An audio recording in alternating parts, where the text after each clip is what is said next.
Madam, కొద్దిగా ఇలా రండి. చూడండి మేడం, ఇలా చాలా కేసులు రిజిస్టర్ అయి ఉన్నాయి మేడం. మీ కేసు ముందుకు వెళ్ళాలంటే కొంచెం కోఆపరేట్ చేయాలి. మరి అర్థం కాలేదు సార్. మీరు కోఆపరేట్ చేస్తే అంటే మా స్టాఫ్ కూడా ఎక్స్ట్రా వర్క్ చేయాలి కదా మేడం. సరే సార్. ప్రజలకు న్యాయం చేయవలసిన పోలీసులే ఇలా అన్యాయానికి పాల్పడితే సామాన్య ప్రజలు ఎవరు నమ్మాలి? మనుషులు ఇలా ఎందుకు మారిపోతున్నారు?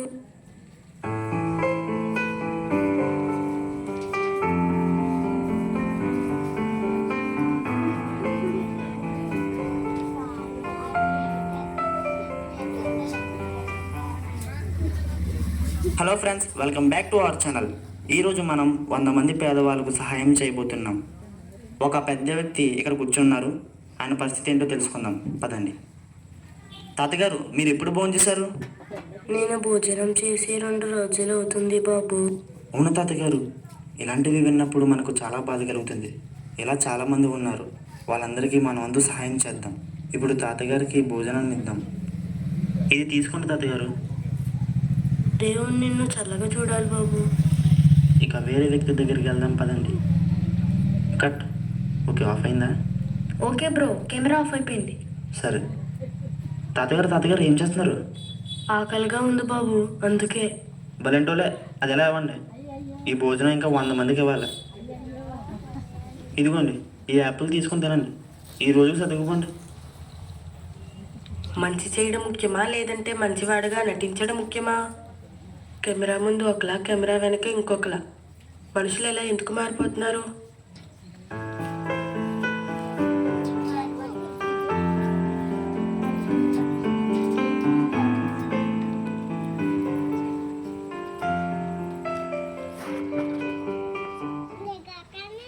నాన్న, ఒకసారి ఆగు.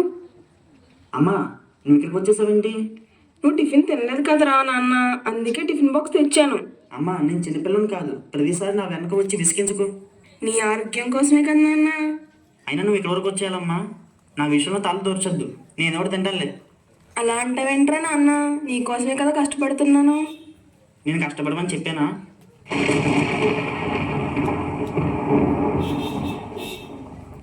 సరే, నాకు లేట్ అవుతుంది, నేను వెళ్తున్నాను. ఎన్నో అనర్థాలు చూశాను, ఇప్పుడు ప్రేమకు విలువ ఇవ్వకపోవడం కూడా చూస్తున్నాను. మన కోసం ఎన్నో త్యాగాలు చేసే వాళ్ళని బాధ పెట్టడం ఎందుకు ఈజీ అయిపోయింది? అసలు మనుషులు ఇలా ఎందుకు మారిపోతున్నారు?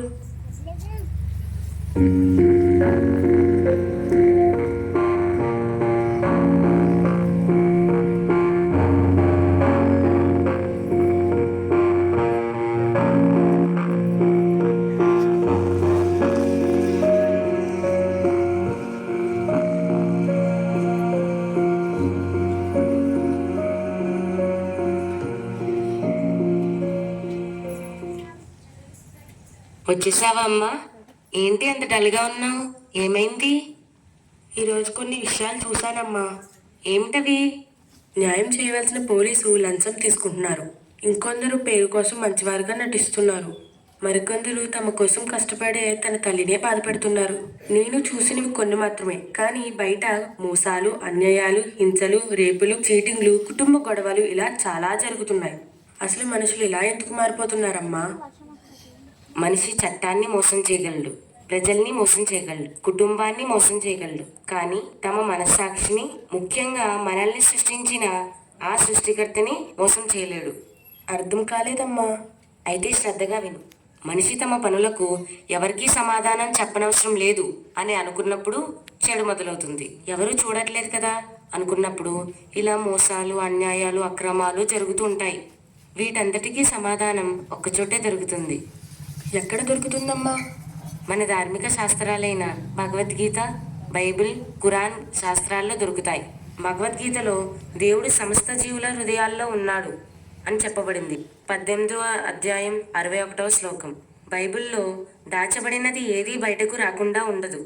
అలాగే రహస్యంగా చేసిన పనులు ఏదో ఒక రోజు అందరికీ స్పష్టంగా తెలుస్తాయి. లూకా సువార్త 12వ అధ్యాయం 2వ వాక్యం. ఖురాన్లో ఒక మనిషి రవ్వంత మంచి పని చేసినా, రవ్వంత చెడు పని చేసినా అది చూపబడుతుంది అని ధార్మిక శాస్త్రాలు స్పష్టంగా తెలియజేస్తున్నాయి. అంటే అమ్మా, మనం ఒంటరిగా పనిచేస్తున్నప్పుడు కూడా గమనించేవాడు ఒకడు ఉన్నాడా? అవును, మనం ఒంటరిగా చేస్తున్నా, 100 మందిలో చేస్తున్నా, చీకట్లో చేస్తున్నా, వెలుతురులో చేస్తున్నా, ఇంట్లో చేస్తున్నా, బయట చేస్తున్నా, ఎక్కడ ఉన్నా సరే మనల్ని గమనించేవాడు ఒకడు ఉన్నాడు. ఒకరోజు లెక్క తీసుకుంటాడు. ఏంటి, ఒక్కడా? అంత శక్తివంతుడా? ఖచ్చితంగా.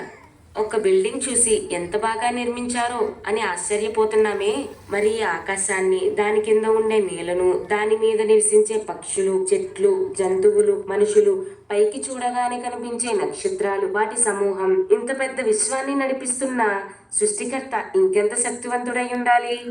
అవును, నిజమే. కానీ ఇదంతా ఒక్కడే చేస్తున్నాడా అమ్మా? అవునమ్మా. బస్ సురక్షితంగా నడవాలంటే డ్రైవర్ ఒక్కడే అని ఎలా చెప్తున్నామో, స్కూల్ సక్రమంగా నడవాలంటే హెడ్ మాస్టర్ ఒక్కడే అని ఎలా అంటున్నామో, ఒక రాజ్యాన్ని పాలించే రాజు ఒక్కడే అని ఎలా భావిస్తున్నామో, అలాగే ఈ సృష్టిని సృష్టించిన సృష్టికర్త ఒక్కడే అని అంత బలంగా నమ్మాలి. అవునమ్మా, ఒక బస్కి 2 డ్రైవర్లు స్టీరింగ్ పెట్టుకోవడం ఎప్పుడు చూడలేదు. అలాగే మా స్కూల్కి 2 హెడ్ మాస్టర్లుంటే మా స్కూల్ సక్రమంగా నడిచేదే కాదు. అలాగే ఆయనకు పుట్టుక, మరణం, సంతానం, ఆకలి, నిద్ర, బాధ వంటివేమీ ఉండవు. అవన్నీ ఉంటే మనిషి అవుతాడు కానీ దేవుడు కాలేడు. దేవుడికి అటువంటి బలహీనతలు ఉండవు కదా. అది సరే, ఇవన్నీ భగవద్గీత, బైబిల్, ఖురాన్ గ్రంథాల్లో ఉన్నాయా అమ్మా? అసలు సందేహమే లేదు. నేను చెప్పిన ప్రతిదీ మన ఉమ్మడి గ్రంథాల్లో ఉన్నాయి. అలాగే భగవద్గీతలో అక్షర పరబ్రహ్మ అన్న, బైబిల్లో యెహోవా అన్న, ఖురాన్లో అల్లా అన్న. భాష మారుతుందే కానీ భావం మారదు. మన ఆలోచనలు వేరైనా, మన రూపురేఖలు వేరైనా, మనలో ప్రవహించే రక్తం ఒకటే. మనమంతా ఒక్కటే. ఒక మనిషిలో చెడు ఆలోచన రాకుండా ఉండాలంటే అతని హృదయం బలంగా ఉండాలి, లేదా ఒకరిపై భయమైనా ఉండాలి. మనిషి బలహీనుడు. ఆనందం వస్తే దాచుకోలేడు, బాధ వస్తే తట్టుకోలేడు. కాబట్టి ఆ ఏకైక సృష్టికర్తకు భయపడాలి. ముఖ్యంగా ఆయన చూస్తున్నాడు, మనం చేసే పనులకు ప్రతిఫలం ఇస్తాడు అన్న భావన కలిగి ఉండాలి. చెడు చేస్తే భయంకరమైన శిక్షకు గురి చేస్తాడు అన్న భయం ఉండాలి. అప్పుడే ఈ సమాజంలో పేరుకుపోయిన చెడును తొలగించగలుగుతాం. మనం బాగుంటే కుటుంబం బాగుంటుంది, కుటుంబం బాగుంటే సమాజం బాగుంటుంది, సమాజం బాగుంటే అందరూ బాగుంటారు. మనందరి దేవుడు ఒక్కడే, మనందరి ధర్మం ఒక్కటే, మనందరం ఒక్కటే. జై హింద్.